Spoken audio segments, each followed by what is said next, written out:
오셨던 어머님 감사하시게 지금 두 번째 발걸음 하시는 어머님들 손 한번 잠깐 들어주시겠어요? 네, 네. 제가 이제 대충 파악하고 들어오긴 했는데, 네, 감사합니다. 시간이 많이 없어서 바로 시작하도록 하겠습니다. 저는, 늘, 저 혼자서 내적 친밀감을 늘 갖고 있는 사람이기 때문에 지금 전혀 막 불편하거나 하지 않아요. 다 너무 반갑고, 저를 처음 보시는 어머님들이신데도 반갑고, 네, 합니다. 저희 와이너스 열정과 신념은, 이것도 안 들고, 네. 2013년에 개원해서 지금까지 약 13년 이상을 이제 운영 중이고요. 저는 개원했을 때부터 지금까지 열심히 잘 끌고 오고 있습니다. 목동에도 이제 원이 하나가 있고요. 오늘은 방금 안내를 드렸다시피 예비고 학생들 대상으로 하는 전략 세미나 두 번째 자리고, 첫 번째 오셨었던 분들 계시다시피 첫 번째 때는 제가 입시와 고등학교 분석 얘기를 되게 많이 드렸었어요. 그래서 학교별 일반고, 이제 특목고고 자사고는 저희가 세미나를 따로 하니까 지금 일반고 대상입니다. 그래서 일반고에 대한 이제 학교별 어떤 성적과 관련되어 있는 데이터라든가 아니면 과목별 데이터라든가 이런 것들에 대한 얘기를 많이 드렸었고, 미리 안내드린 대로 오늘은 입시 얘기는 같이 갈 건데 거기다가 플러스 학습 쪽 얘기를 좀 더 많이 드리려고 해요. 그래서 두 가지 내용을 같이 들으셔야 된다라고 말씀드렸는데, 사실 처음 이제 들어오자마자도 말씀드렸다시피 우리가 들으면 뭐 하겠어요. 그죠? 그대들이 들으셔야 되는 이야기고, 그죠? 너무 잘 왔다고 생각하고, 이제 내년부터는 저는 그래서 맨날 세미나 때부터 마다 얘기를 하지만, 자녀를 동반하지 않으면 못 오시는 거 막 이렇게 할까, 막 그런 생각도 사실 반가우시죠, 그게 더. 그죠? 네. 아유, 뭐 말씀하셔도 돼요. 지금 우리 여기서 얘기하는 거 밖에 잘 안 들려요. 네. 그게 더 반가우시죠? 사실은 어떻게 보면은 네가 가라, 나는 바쁘니까 이거잖아요, 사실은. 아이들이 들어야 되는 거고, 그죠? 그래서 오늘 이제 그런 얘기를 많이 드릴 건데, 그것과 동시에 사실 학부모님들께만 이렇게 얘기를 드리는 게 아니라 저희는 아이들한테도 주기적으로 교육을 하고 있습니다. 하고 있죠. 그죠? 시험 때 되기 전에 또 시험 어떻게 공부해야 되고 등등등 이런 것들을 주기적으로 아이들한테도 교육을 하고 있어서 저희 재원생 부모님들이시라면 너무 많은 걱정은 안 하셔도 될 듯하기도 합니다. 자, 시작하도록 하겠습니다. 방금 인사드렸다시피 와이너스 열정과 신념의 리즈 원장입니다. 제가 한번 넣어봤어요. 여기는 너무 스크린이 커서 제가 5층에서 지금 하고 내려오는 거거든요. 5층에서는 예비 중 어머님들이랑 또 한참 이 얘기를 하다가 지금 약간 이제 목이 슬슬 갈라 그러는데, 거기서 일단은 일부를 뛰고 와갖고 지금 조금 더 몸이 풀렸어요. 네, 그래서 여기 좀 더 괜찮을 것 같은데, 저는 뭐 이렇습니다. 이렇고 뭐 학습 코칭 전문가고 통목자사 외고 입시 10년 차, 그리고 영문법, 특히나 영역 중에서 영문법이나 라이팅을 저는 좀 전문으로 하고 있고요. 그리고 저는 I와 E를 왔다 갔다 하는 NT제예요. 요즘 말로, 그죠?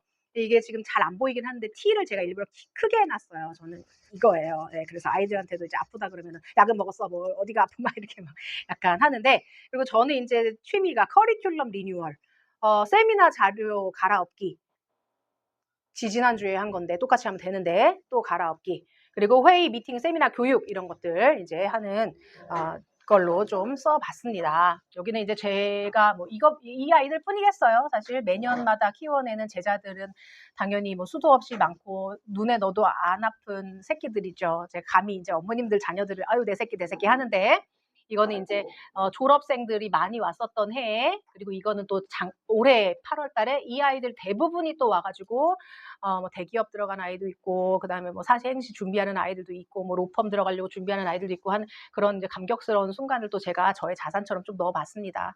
지금 가르치는 아이들도 다 이런 모습이 돼 있을 거라고 저는 확신하면서, 저는 이런 사람입니다. 어저께도 회의를 막 했어요. 그리고 제가 이제 오늘 세미나 때 사실 아이스 브레이킹으로 그냥 생각하다가 든 건데, 제가 방금 이제 뭐 커리큘럼도 맨날 새로 짜고 뭐 교재도 새로 짜고 한다고 말씀드렸잖아요. 10몇 년을 했으면 사실은 그냥 작년 거, 재작년 거 이렇게 똑같이 써도 되는데, 물론 비슷하게 갑니다만은, 그래도 시기적으로 그때그때마다의 아이들이 또 미세하게 다르고, 뭔가 어떤 교육 방침이 또 달라지고 하다 보니, 저희는 나름대로 오래되고 중대형 학원임에도 불구하고 커리큘럼이나 교재나 이런 라인들을 항상 다시 한번 재정비하고 정립하고 하느라고 제가 매번 학기가 바뀔 때마다 살이 쪽쪽 빠지진 않지만, 네, 좀 거의 그런 시기예요. 그래서 어저께도 이제 막 치열하게 막 회의를 했어요. 그러면서 제가 이제 오늘 갑자기 세미나 준비를 하다가, 우리가 막 회의하고 막 이런 것들도 사진을 좀 찍어놓으면 좋을 텐데, 누구한테 찍어달라 그래요, 그거를. 그죠? 그래서 제가 이제 GPT 딱 느낌이잖아요. GPT 느낌이잖아요. 그죠? GPT한테 제가 이런 사진 하나 만들어줘. 이제 이랬어요. 그랬더니 이제 이렇게 한 거예요. 그죠? 이거 방금 제 그거잖아요. 좀 마음에는 안 들지만 제 거를 보내달래요. 사진을 뭐가 있어야지 만들어준대요. 이제 보냈어요. 그리고 이제 프롬프트를 잘 써야 되잖아요. AI는 프롬프트를 진짜 잘 써야 되잖아요. 그죠? 그리고 막 디테일하게 막 설명했어요. 거의 막 비스무리하게 나왔는데 제가 그랬어요. 아니 좀 더 치열하고 우리는 치열하고 심각한 분위기로 막 엄청 커리큘럼 얘기를 하는데 너무 웃고 있고 무슨 뭐 보험 상담하는 것도 아니고 다시 한번 만들어줘 이랬더니 이렇게 만들어 놓은 거예요. 이렇게 만들어 놨어요. 10년이 늙었어요. 네. 그래서 이제 이거를 보면서 그랬는데 이거 한 번에 나온 사진이고 이것도 한 번에 나온 사진이에요. 그래서 제가 막 다른 자료 같았으면은 막 10번, 20번을 저는 어차피 유료로 쓰니까 했을 거예요. 근데 제가 이제 이 사진을 딱 보면서 실소를 하다가 그래. 이게 뭐라고 이걸 내가 사진을 또 여러 번 만드는 그 에너지를 차라리 뒤에 하자. 그래서 넘겨버렸어요. 그냥 웃자고 넘어가려고. 이렇게 치열하게 고민하는 학원입니다. 얘가 GPT가 저한테 그게 돼 있잖아요. 저한테 이제 커스터마이즈가 돼 있잖아요. 제가 매일 몇 년을 이제 쓰니까. 그러니까 얘가 저를 너무 잘하니까는 그냥 이런 분위기겠거니라고 너무 잘 알고 만들어준 거예요. 이렇게 회의를 했고 또 어저께 회의 자리에 또 계셨었던 또 열띤 또 당사자 우리 고등부 팀장님 또 뒤에 또 계십니다만 자, 이렇게 고민을 많이 하는 학원이고 어떻게 하면은 아이들을 공부를 더 잘하게 할 수 있을지 더 열심히 하게 하고 있을지를 매일매일 고민하는 정말 쬐끄만한 동네 코딱지만한 학원처럼 그렇게 운영을 하는 그러한 대형 학원입니다. 저는 수업도 하고요. 자, 오늘 제 내용은 대학교 내용이랑 고등학교 내용이랑 이제 나눠서 할 거예요. 그리고 지난번에 오셨었던 어머님들께서는 약간 일부 내용은 또 겹치실 수도 있어요. 근데 어차피 입시 얘기는 많이 들어도 들어서 좀 익숙해지는 것도 나쁘지 않으니까. 그죠? 그러니까 이제 그 내용을 할 거고 2부에서는 말씀드렸다시피 고등학교 딥하게 안 들어가고 학습 내용을 많이 얘기를 할 겁니다. 괜찮으시죠? 네. 제가 생각했던 지금 막 이렇게 시나리오 같은 게 다 깨졌어요. 너무 늦게 시작해 가지고. 그래서 막 어버어버하게 막 들어가고 있는 것 같은데 자, 이미 마음의 준비가 다 되셨을 거라고 생각하고 들어가겠습니다. 자, 대학교 대학교 가는 방법. 이미 이제 중3 어머님들이 오늘 거의 메인이시기 때문에 제가 막 자세하게 설명 안 드려도 되죠. 대학교는 학교 생활 기록부, 중학교 1, 2, 3, 고등학교 1, 2, 3학년 때 내내 만들어지는 학교 생활 기록부에서 내신 점수를 위주로 가는 교과 전형과 내신 점수 플러스 내신 이외의 그러니까 비교과라고 하죠, 우리가. 그죠? 선생님들이 써주시는 어떤 평가, 그리고 학교 활동 이런 것들 종합적으로 가는 학생부 종합 전형 요 두 가지가 큰 축이고요. 논술도 있고. 그리고 그러한 이제 수시 전형 말고는 수능 봐서 대학교 가는 정시 전형이 있습니다. 각각 6번과 3번의 지원 기회가 있고 수시 같은 경우는 6번에 포함이 안 되는 3, 4관 학교라든지 아니면 과학기술 학교라든지 뭐 아니면 뭐 경찰대학교라든지 그런 데들까지 다 포함이 되면 6번 플러스 알파로 지원을 할 수가 있습니다. 자, 모집 인원을 보면은 비율적으로 그냥 볼 거예요. 전국 단위로 대학교에서 학생들을 뽑는 비율이 수시 중에서도 학교생활 기록부의 교과 점수, 즉 내신만 뽑는 비율이 45%, 그리고 내신 플러스 종합, 그러니까 학교생활 기록부 통째로 탈탈탈 다 보겠다라는 것이 23%, 그리고 수능으로는 뽑겠다 18%, 약간 뭐가 더 크고 작은지가 느낌이 오시죠? 그런데 이거는 전국 단위의 모집 비율이고 여기 아래 보이시나요? 뒤에까지 다 보이세요? 대답해 주시면 좋아요. 네, 보이세요? 네. 자, 서울의 20개 대학교, 소위 우리가 이제 목표하고자 하는 대학교들의 모집 정원은 퍼센티지가 굉장히 다릅니다. 학생부 교과 전국에서는 거의 반을 뽑았는데 우리가 가고자 하는 학교에서는 학생부 내신 성적만으로 뽑는 학교에서 인원 11%밖에 안 돼요. 그리고 학생부 종합 탈탈탈 다 보겠다가 33%로 올라왔고 정시 수능으로 뽑겠다 39%, 거의 40% 육박합니다. 이거는 정부의 지침 때문에 정시가 더 많아진 거고 정부에서 40%까지 늘려라 그랬기 때문에 많아진 거고 다시 줄어들고 있는 추세예요. 일단은 그 느낌만 요것만 가져가시면 되겠죠? 우리가 대학교 가는 가장 큰 축 2개 뭐다? 첫 번째 학생부 종합, 두 번째 수능 정시다. 됐습니까? 네, 됐습니까? 애들한테. 네, 되시죠? 네. 애들한테. 됐습니까? 자, 학생 수도 퍼센트로만 볼게요. 느낌으로만. 지금 우리 아이들 중3입니다. 10년생 맞죠? 우리 아이들이 지금 출생이 47만 명이 출생했대요. 그저께 수능 봤잖아요. 수능 인원이 몇 명이었어요? 수능 본 인원이? 50만 명 정도가 이제 수능을 봤대요. 거기는 이제 N수생보다도 다 포함이죠. 그죠? 근데 어찌됐든 간에 우리 아이들은 47만 명이 태어났고, 올해간 아이들 그냥 기준으로 봤을 때 전국의 대학교에서 뽑는 인원은 51만 명, 수능을 응시한 학생들은 46만 명, 수능 안 봐도 대학교 갈 수 있는 것도 있으니까요. 근데 어찌됐든 간에 이렇게 됩니다. 자, 그런데 대학교 모집 정원에서 학교를 조금 줄여봤더니 요것도 요거지만은 예를 들어서 이제 우리가 목표하고자 하는 학교들의 모집 정원이 42,000명이에요. 그러면 앞에 시트에서 잠깐만. 앞에 시트에서 수능 본 아이들이 몇 명이요? 67만 명. 그죠? 그런데 이제 우리가 가고자 하는 학교의 모집 정원 42,000명. 대략 몇 프로? 10%, 9%. 그죠? 숫자 노름하는 게 아니고 이렇기 때문에 이렇다라는 얘기를 하려고 하는 거예요. 그죠? 10%는 무슨 수치예요? 좋은 수치요. 10%는 무슨 수치예요? 빨리 어머님들 빨리 아시는 거. 빨리 우리 알잖아요. 많이 공부 많이 했잖아요. 10% 무슨 수치예요? 1등급, 그렇죠. 고등학교 내신 평가 5등급제로 바뀌어서 1등급이 몇 퍼센트까지? 10%까지예요. 그러니까 이거인 거예요. 논리적으로. 당연히 1등급 받으면 좋죠. 1등급 당연히 숫자 1이 좋은 거니까. 하지만 1등급을 받아야 되는 어떤 당위성이 여기 들어가는 거예요. 그러면 1등급 받는다고 여기에 붙는 보장이냐? 아니에요. 쓸 수 있다는 거예요. 쓸 수 있다는 거. 그죠? 이거에 또 열외가 되는 애들이 또 있으니까 많은 케이스가. 그렇기 때문에 요런 것이 나온다라는 거고. 자, 바뀐 수능과 바뀐 내신. 이제 우리는 바뀌는 별로 중요하지 않아요, 우리한테는. 우리는 왜냐면 우리는 이것도 하고 이것도 할 게 아니니까. 우리는 그냥 바뀐 것만 알면 되는 거잖아요. 그죠? 그런데 이게 왜 바뀌었는지는 알아야 되고, 그러면 바뀌었기 때문에 어떻게 준비가 달라져야 되는지는 알아야 되니까. 자, 수능 같은 경우는 이미 다 아시겠지만 선택 과목이 아예 없어졌어요. 그러니까 우리 위에 선배들은 지금 고등학교 2학년 애들 위에죠. 고등학교 2학년까지는 여전히 공통 과목과 선택 과목이 존재를 해요. 공통 과목이랑 선택 과목 뭔 소리냐면 국어랑 수학에서 공통으로 깔리는 과목이 있고 그리고 선택하는 과목이 있어요. 국어 과목 안에서도 국어도 과목이 여러 가지가 있거든요. 그러니까 뭐 거기 뭐 문학이랑 독서 얘네 둘이는 공통 과목인 거고 거기다가 뭐 예를 들어서 화법과 작문, 언어와 매체 이런 것들은 선택 과목인 거예요. 그러니까 이렇게 공통 두 개 보고 요걸 선택하든지 이렇게 두 개 보고 요걸 선택하든지 이런 식인 거예요. 국어도. 수학도 마찬가지예요. 수원, 수투는 공통 과목이고 거기에 미적, 확통, 기하가 선택 과목으로 깔려 있어요. 우리 위에 선배들은. 그래서 선택해서 보는 거예요. 그리고 심지어는 위에 선배들은 사회탐구, 과학탐구 둘 중에서 하나만 선택해서. 과학탐구. 그럼 과학탐구 안에 있는 8과목 중에서 2개. 사회탐구 선택. 사회탐구 9과목 중에서 2개. 이렇게 선택해서 보는 거예요. 우리 위에 선배들은. 근데 우리는 이제 어떻게 돼요? 아무것도 없어요. 선택이. 다 똑같은 거 봐야 돼요. 국어 다 똑같이 봐. 수학 다 똑같이. 사회과학 난 공대 갈 건데. 나는 화학과 갈 건데. 난 이과인데. 사회탐구 봐야 돼요. 나는 국문과 갈 건데. 나는 뭐 철학과 갈 건데. 나는 심리학과 갈 건데. 과학탐구 봐야 돼요. 수능에서. 5과목을 다 봐야 되는 거예요. 영어랑 한국사는 어차피 다 보는 거였고. 그죠? 그렇기 때문에 수능이 다 공통 과목이 됐다.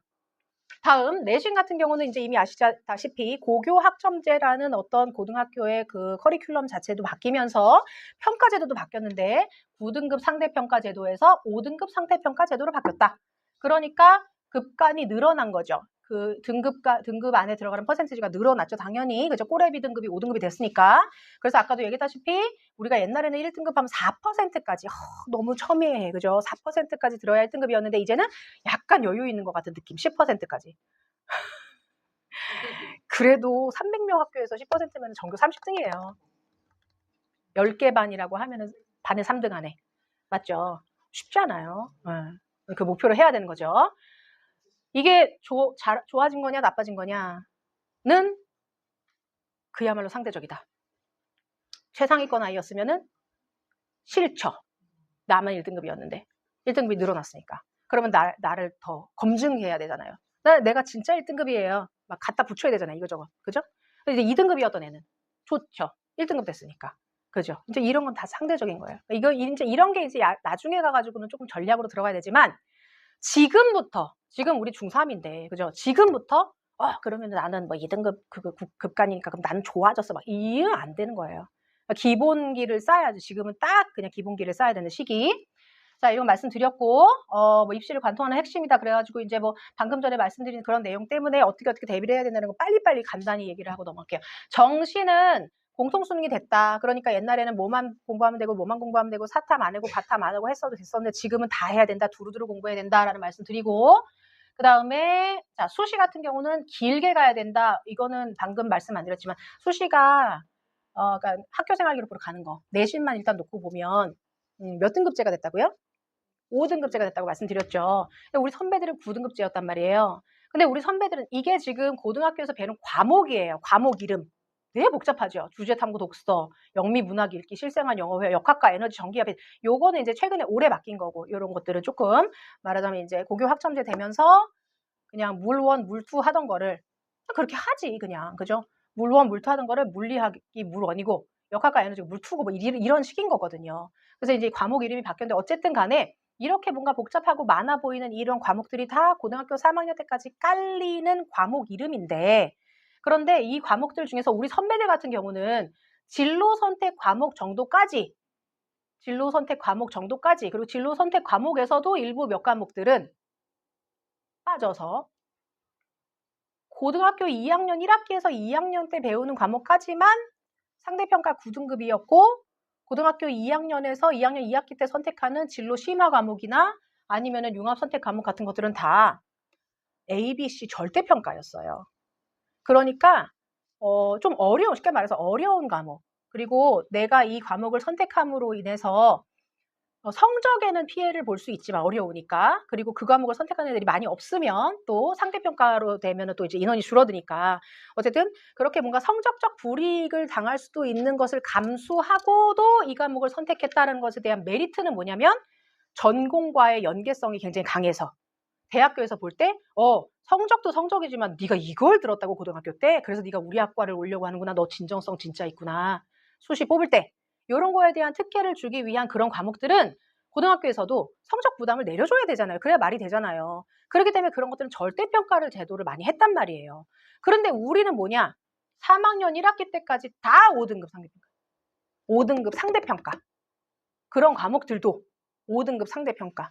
그러니까 어떻게 해요, 그러면? 옛날에는 3학년 때는 소위 말하자면 학교에서 공부하는 내신의 부담은 조금 내려가고, 그때 그러면 물론 내신 대비랑 이런 것도 하긴 하지만 수능 공부를 좀 더 많이 할 수 있었단 말이에요. 근데 지금 우리 아이들은 어떻게 해요? 3학년 1학기 때까지 내신을 계속 끌고 가야 되는 거예요. 상대평가, 5등급 제도기 때문에. 뭔지 아시죠? 공부 많이 해야 되는 거예요, 그래서.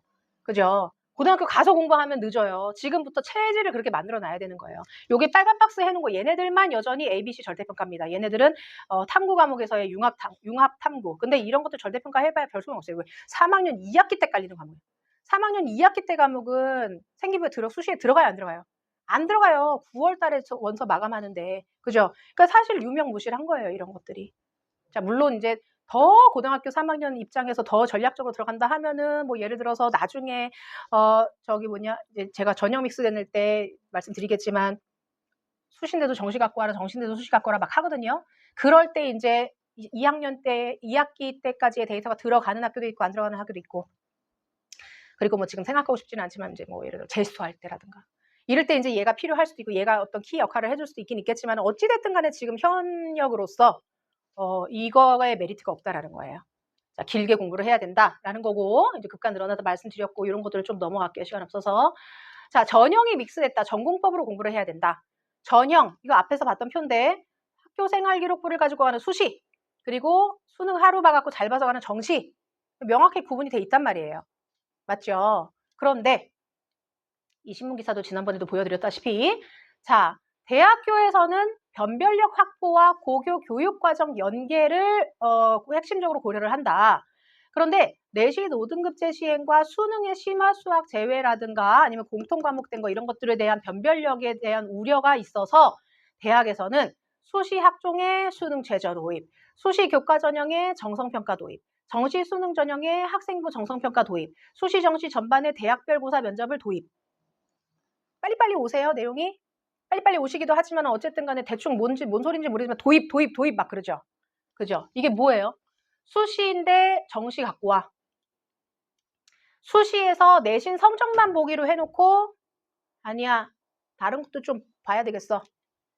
정시면 심지어 수능 점수만 가지고 뽑았었는데 아니야. 학교 생활 기록부도 좀 갖고 와봐.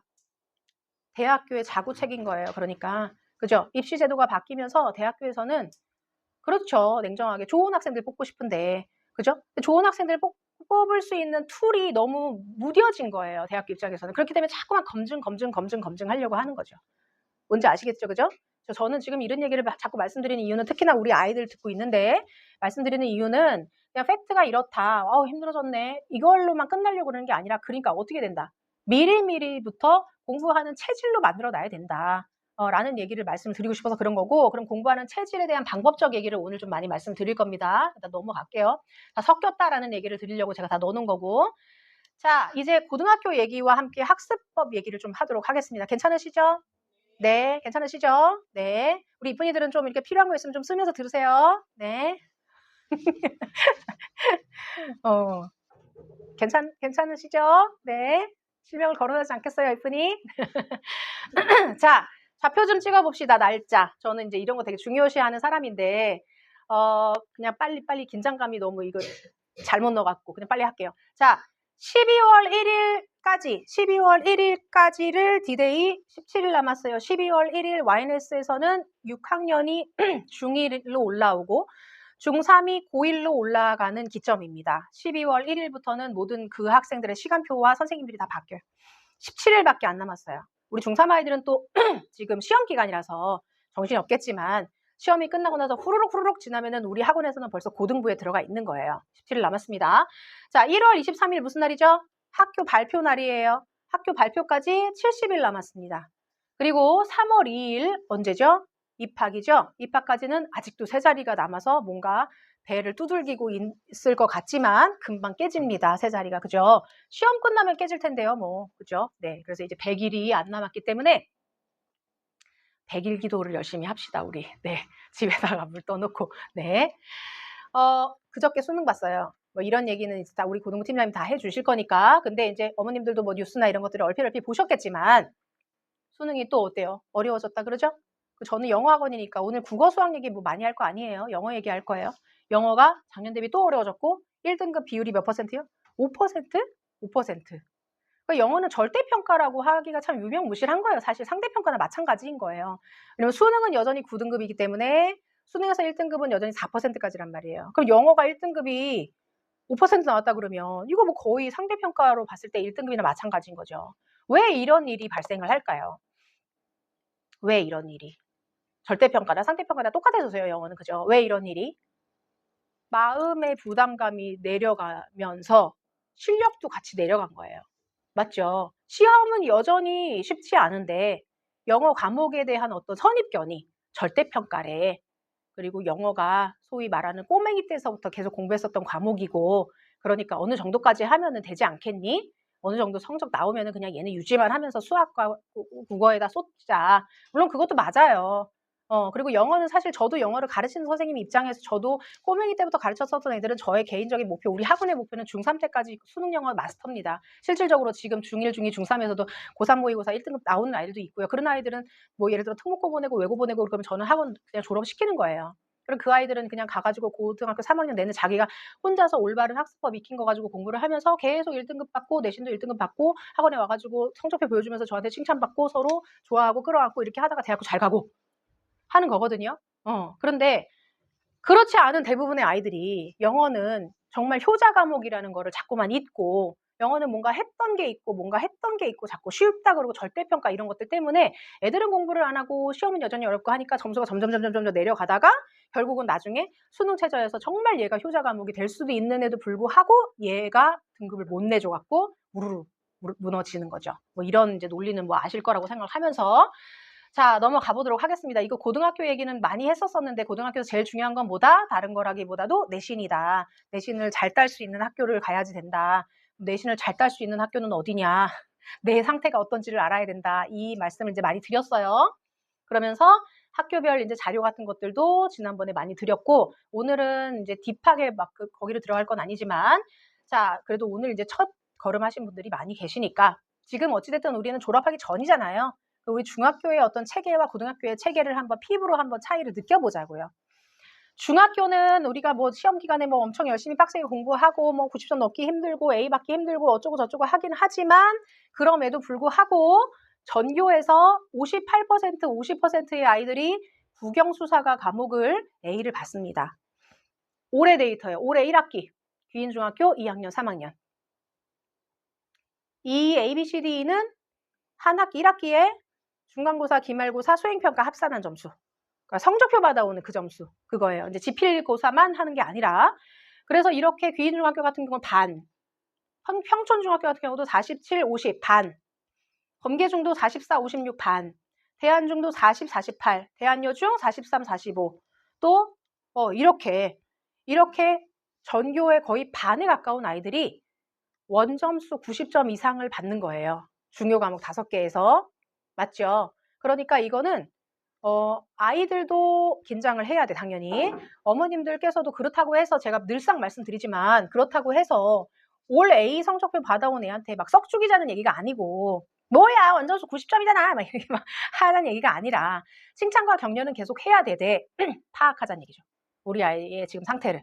그리고 어떻게 보완을 해줘야 될지를 같이 고민하면서 하자라는 얘기, 현실 감각을 갖고 가자라는 얘기입니다. 자, 뭐 어떤 다른 학교들도 살펴봤는데 A등급 비율 높은 거는 여전히 비슷해요. 하지만 지금 이제 뒤에 보니까 이 앞에 학교들도 물론 그런 추이가 있었습니다만 2등급 비율이 19.7, 2등급 비율이 19.9, 23.9 이거를 제가 보면서 정말 이거 매년마다 제가 학부모님 세미나 준비하면 자료를 매년 리뉴얼을 하는데 점점점 가면 갈수록 이게 너무 차이가 심하게 벌어진다. 옛날에는 진짜 몇 년 전까지만 해도 D2등급이 거의 없었어요, 중학교에서. 2등급이라뇨. 2등급이면 50점대에서 50점 밑인데, 그죠? 중학교인데, 그렇잖아요. 근데 요즘은 여기가 막 19, 20까지 늘어나는 학교들이 양극화가 심해지는 거예요. 그죠? 그런 지금 이제 추이가 있고, 그러면 지금 이제 오늘은 저는 사실 포커스를 여기다 두고 설명회를 하고 있습니다만, 여기다 두고 어떻게 더 변별력을 높일 것이냐. 근데 이제 여기 급간에 있는 아이들 같은 경우도 이제 뭔가 공부에 뜻이 있고 뭔가 그렇다라면 이제 빨리 방법을 찾아야 되는 시기인 거죠, 지금. 그죠? 자, 고등학교를 한번 가기 전에 그래서 이제 이거를 조금 더 피부에 와닿게. 귀인중 3학년 아까 국영수사과가 지금 A등급 비율이 거의 50이 다 넘었었어요. 맞죠? 그래서 제가 이거를 가지고 그냥 산술적으로 잘라봤어요. 산술적으로 좀 긴장감 가지라고. 90점 이상이 A등급이에요. 그럼 90점부터 100점까지면 10점이잖아요. 그죠? 10점을 나누기 5를 했어요. 나누기 5를 해서 2점씩을 이렇게 급간으로 나눠본 거예요. 그러면은 90점 이상이 50%였으니까 그 50%를 5로 나누면 각각 10%잖아요. 이거는 산술적인 평균이기 때문에 우리 아이들이 몇 점대에 몰려있는지 이런 건 제가 알 수 없으니까 반영을 못한 겁니다. 그냥 뚝뚝 숫자로만 자른 거예요. 그러니까 쉽게 말해서 내가 만약에 90점으로 A를 받았다. 그러면 그 친구는 50%대인 거고, 뭐 당연한 얘기긴 하지만 내가 95점 정도로 A를 받았다. 그러면 그 친구는 30%대인 거예요. 그죠? 이거는 이 퍼센트를 왜 해요? 이 숫자 노름을 또 왜 하고 있죠? 무슨 1등급만이 뭐 알아주는 세상, 뭐 더럽고 치사한 세상 이거 하려고 그러는 게 아니라 공부를 어떻게 해야 되고 어떻게 왜 해야 되는지에 대한 체감을 자꾸 높이려고 그러는 거예요. 그러니까 고등학교 가가지고 아까 전에 내신이 몇 퍼센트 안에 들어야 1등급이라 그랬어요. 10% 안에 들어야 1등급이라 했죠. 10%는 어디까지요? 2점이요. 2점. 원점수 98, 99, 100으로 A를 받아야 소위 말하는 일반고를 가도 거기서 내가 1등급 안에 들까 말까 한 거예요. 하물며 외고 등록고 자사고를 가겠다고 하는데 근데 거기서 예를 들어서 외고 같은 경우도 제가 막 지금 저 화난 거 아니에요. 목이 이제 슬슬 외고는 영어만 보기는 하잖아요. 물론 이제 그 아이들도 막 동기도 있고 뭐도 있고 하죠. 열심히 하려고 진정성도 있고 하지만 90, 91, 92 원점수를 가지고 AAA 찍었다고 외고를 가겠다고 가가지고 뭐 어쩌고저쩌고 막 하겠다고 막 좋은 얘기를 하고 있는데 정말 답답한 노릇인 거죠. 일반고도 지금 중학교 원점수를 이거를 받아야지 가갖고 뭐를 해볼까 말까 한 상황인 건데 그런 상태입니다. 뭔지 아시겠죠? 그죠? 그래서 이거를 가지고 자녀들을 푸시를 하시라라는 의미라기보다는 저희가 이거를 가지고 푸시를 합니다. 그러니까 저희한테 맡겨주시는 부모님들이나 맡겨주실 부모님들은 동의를 하신다면 그냥 내버려 두세요. 저희가 하는 대로. 네. 하는 대로 그냥 내버려 두시고 밥 많이 챙겨 주시고 먹고 싶다 마라탕 사 먹는다 그러면 카드 그냥 주시고 그냥 그렇게 하는 걸로 이렇게 하지 않으면 고등학교 가가지고 뭘 할 수가 없어요. 자, 고등학교 뭐 인제 그 학교별 성취도 그래프 같은 것들은 눈으로만 인제 이건 시각적인 거니까 요렇게 그래프가 나오는 학교들이 이제 그 유형별로 그냥 크게 4 가지로 나눠 봤는데 이거는 뭐예요? 상위권에 집중돼 있는 학교. 이거는요? 중상위권 치열한 학교. 이거는요? 중하위권이 다수인 학교. 이거는요? 양극화 심한 학교죠. 수업 분위기 잡기 참 힘들고 여기도 물론 그렇겠지만 그죠? 네. 이렇게 해서 그냥 그래프만 느낌으로 빨리빨리 보고 가실게요. 이거는 지금 작년, 재작년, 올해 선배들이기 때문에 또 우리가 갔을 때는 어떻게 될지 또 몰라요. 하지만 이제 학교별로 어차피 지원해서 가는 성향들은 다 비슷하니까 배경고는 어때요? 중상위권 두터운 거죠? 맞죠? 이거는 더 전년도인데 이거는 뭐 중상위권이 안 두터워서 그런 게 아니라 여기는 학교가 시험이 난이도가 약간은 널뛰어요. 요즘은 시험이 또 난이도가 약간 쉬워지기도 하고 그래요. 근데 재작년에는 인제 이랬어요. 올해입니다. 올해 1 학기 비슷하지요? 중상위권 다수 포진돼 있습니다. 네. 그리고 요 점수 같은 경우는 이거를 지난번 오실 때 어머님들께서 굉장히 좋아하셨는데 피부로 와 닿는다. 이거 제가 한 번 더 말씀드리지만 어차피 사진 찍으시는 분들도 없고 찍으시라는 게 아니에요. 안 찍으셔도 돼요. 이거는 저의 뇌피셜. 제가 나름대로 분석하고 제가 나름대로 저를 납득시키고 아이들을 납득시키고 하려고 만들어 놓은 거. 감으로 너무 안 오니까. 고등학교 내가 배경고 안 갔는데 내가 배경고 가 가지고 몇 점 맞고 몇 등급 받을지 어떻게 알아요. 맞죠? 그죠? 그러니까 그런 것들이 물론 있지만 일단은 지금 할 수 있는 건 뭐야 그러면 지금 네 현재 시점에서 지금 너가 몸담고 있는 중학교 시점에서 여기를 가서 뭐를 하고 그러면 어떻게 될까라고 생각을 했을 때 자, 배경고는 지금 ABC 비율이 지금 여기 ABC 비율을 가지고 제가 나눠 놨더니 예를 들어서 여기가 지금 AB 비율 다 해 봤을 때 아까 그 귀인중 나눴었던 것처럼 여기는 한 3급간 정도로 나눠졌었단 말이에요. 그래서 한 3점 정도로 나눴을 때 국어 같은 과목은 지금 94에서 97 정도를 받아야지 전교 11% 안에 들었어요. 여기를 봤을 때. 그러니까 이거는 지금 이 원점수라는 거는 배경고에서의 원점수이기도 하지만 중학교 때 원점수 안을 목표를 가지고 공부를 하는 게 더 좋은 거예요. 그러니까 왜냐면 배경고에서는 상대적인 것들이 적용이 안 돼 있고 특히나 하나 더 고등학교에서의 ABCD는 중학교의 ABCD하고 다른 경우가 대부분입니다. 중학교는 그냥 98, 10, 70, 60, 50으로 ABCD예요. 근데 고등학교는 추정 변환 점수라는 게 있어서 고등학교에서는 선생님들께서 시험을 내시고 난 다음에 애들 시험 보기 전에 이 정도의 난이도를 가지고 지금 우리 학교의 아이들이랑 비교를 해봤을 때 A등급을 받으려면은 90점입니다가 아니라 한 78점 정도 이상이 A등급일 것 같고요. 이런 식으로 선생님들이 추정 점수를 만들어 놓으시는 것들이 있어요. 그래서 여기에 써져 있는 ABCD는 그런 게 반영이 된 거니까 중학교랑 똑같다라고 보시면 안 되는데 어찌 됐든 제가 말씀드린 건 뭐냐면 이것도 중학교랑 똑같다라고 가정하고 이거 내 현재 중학교 점수라고 했을 때 배경고에서는 국어는 94에서 97, 수학도 마찬가지, 영어는 좀 더 높게, 사회도 과학도 좀 더 높게 받아야 배경고에서 내신 1등급 안에 들어갈 수 있는 가능성이 높아진다. 지금 현재 이 점수를 목표로 해야 된다라는 거예요. 물론 이미 늦었죠. 중3은 다 끝났잖아요. 그죠? 이미 늦었어요. 이런 마음가짐을 가지고 고등학교 가서 공부를 해야 된다는 거예요. 그죠? 중2, 중1 그래서 예비중 세미나 할 때는 저는 더 신이 나고 더 힘차게, 더 강력하게 얘기를 하고 이런 것들이 있습니다. 평촌고 같은 경우는 그래프가 모양이 약간 다르죠? 뒷발차기 맨날 제가 말씀드리는 뒷발차기 올라가기 시작하고 그죠? 뒷발차기 끝도 없이 올라가고 올해 같은 경우는 뒷발차기 많이 안 올라가지만 이것도 왜 그런가 너무 이상해가지고 제가 살펴봤다고 말씀드렸죠? 수행평가 비중이 너무 높아졌다. 올해는 수행평가 비중이 높은 학교들이 되게 많아요. 이거 제가 어디서 막 비밀리에 구해온 자료 아니에요. 학교 알림이 다 있어요. 그리고 학교 홈페이지 들어가면 다 있어요. 연초에 다 공개해놔요. 우리 평가 어떻게 하겠다.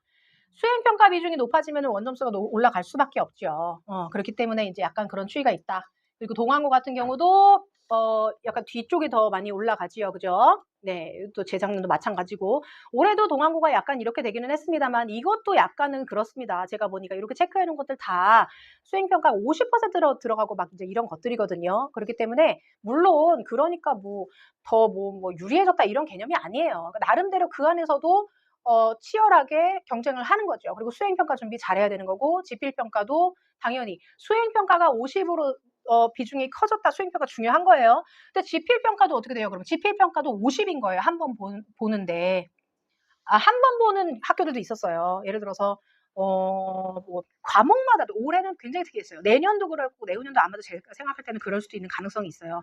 학교마다 굉장히 특이해요. 그래서 어떤 학교는 아예 중간고사를 전 과목을 다 안 보는 학교도 있었고 그리고 과목에 따라서 어떤 과목을 안 보는 학교도 있었고 막 이래요. 그럼 그런 거에 따라서 나의 반영되는 비율이 굉장히 달라지는 거예요. 시험 한 번 보는데 걔가 50%로 들어가는 거예요. 이런 것들이 있기 때문에 결국은 미리 이런 것도 알아야 되겠지만은 결국은 뭐다 전공법으로 준비를 기본적으로 잘 해놓는 것이 가장 기본이다라는 말씀인 거고 지금 시간이 없어서 이거 학교 자료는 어차피 제가 다 또 보내드릴 거거든요. 요즘 제 자료는 종이로 안 드려요. 두껍기도 하고 종이로 보시면 잘 안 보이기도 하고 그래서 그리고 제가 이제 중간에 썰 풀 때 쓰는 그런 것도 막 들고 해가지고 제가 메일로 보내드려요. 근데 메일로 이제 YNS 좋아요 이거 해주셔야지 제가 보내드려요. 그 어떻게 좋아요 하시는지는 나중에 설명드릴게요. 네, 어쨌든 보내드릴게요. 메일로. 자, 이거는 어차피 다 선배들 자료이기 때문에 참고만 하시면 됩니다. 그런데 이미 이제 학교들은 다 결정을 했으니까 그리고 그 학교의 성향 같은 것도 다 이미 아실 거예요. 자, 이렇게 해서 그러면 방금 말씀드렸다시피 우리가 중학교 때는 나름대로 A라고 하는 모든 이 아이들이 고등학교 등급으로 봤을 때 정말로 97, 98, 99를 받아야지 고등학교에서 1등급인 거고 90 중반이나 초반이나 이렇게 되면은 이제 바뀐 등급제로 해도 2, 3등급으로 떨어진다. 1등급 안에 들어야 그나마도 서울에 있는 주요 대학교 안에 이거 합격 보장 아닙니다. 쓸 수 있다라는 거예요. 커트예요. 커트. 10개, 15개 대학 안에 한번 써볼 수 있는데 2등급 34%란 말이에요. 그럼 100%에서 30%인데 그거 어떻게 서울에 있는 뭐 주요 대학교를 써요? 경기권이에요. 3등급은 뭐 생각하지 맙시다. 그죠? 네, 이렇다는 거예요. 네. 생각하지 맙시다. 그죠? 네. 자, 그래서 뭐 이런 것들도 제가 이제 학교 입결도 다 넣어놓은 건데, 입결도 자극적으로 막 숫자 보시고 뭐, 와, 이 학교 많이 보내, 이 학교 적게 보내, 그걸 아기보다 이거는 전략적으로 뭐를 생각하자라고 그런 거냐면, 여기 밑에도 제가 나름대로 저의 논리로 숫자를 약간 재가공을 했는데, 이거 여기 안에 다 섞여 있는 거 아시죠? 중복 합격 다 섞여 있고 재수생 다 섞여 있어요.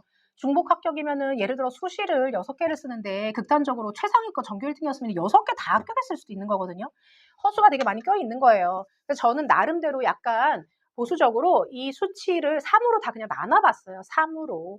3개가 중복이다라고 그냥 생각하고 3으로 나눴을 때 저는 중요한 게 저는 뭘 보고 싶었냐면 비율을 보고 싶었어요. 비율을. 이거 우리가 가고 싶어하는 학교들 그거 커트거든요.